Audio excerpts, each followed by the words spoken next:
Hello, everyone. Today we're making our way through 1955 with album number 2023 on our list. The artist is once again the duo of Clifford Brown and Max Roach.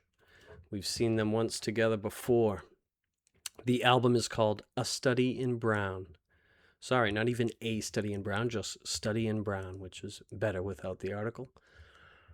This is a reference to paintings. You'll often see a painting entitled something like Study in Blue that is focused on the color blue. And it's the artist, trying out different things with the colors. So this is a little tongue-in-cheek because it's not visual art. But since Clifford Brown's last name is Brown, they called it Study in Brown. I love it. The genre is hard bop.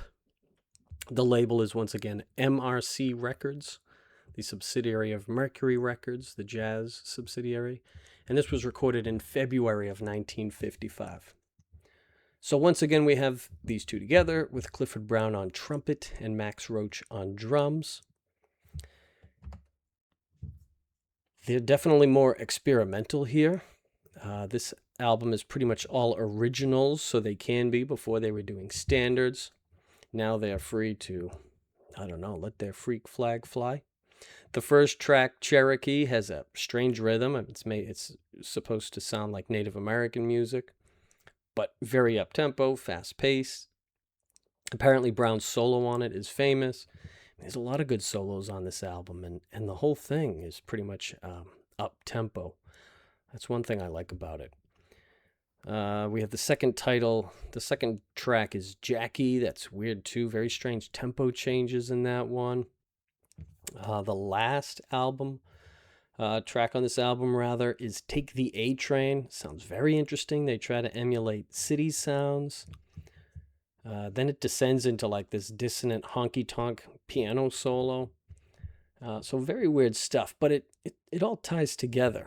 Not until, the fourth song, Land's End, do we get a little bit of a laid-back jam, but even that doesn't last long. I mean, this is a pretty upbeat album. There's no ballads on it or anything like that.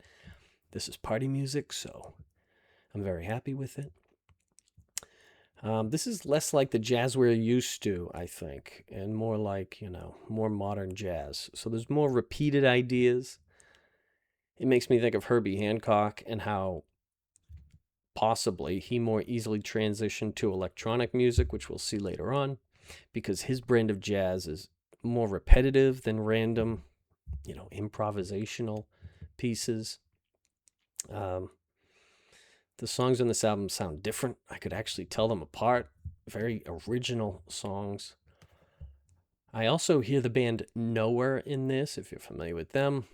They are a contemporary electronic jazz duo, very modern, but they're classically trained, especially the drummer. It's a duo, so it's a drummer and a singer, but they feature saxophonists and choirs and orchestras, so they have a very heavy jazz influence, despite how, EDM their stuff sounds nowadays. So check them out. That's Nowhere. So I like this album better than their last one, certainly. Maybe because it was more original. Also, maybe because I've started listening to these albums with good headphones on instead of through my speakers. And I think that brings out a lot of dimensions to them, especially as we go into the, 70s. I want to do that because everything was very stereo then, different things playing in different speakers. So I'm trying to digest all of that with headphones.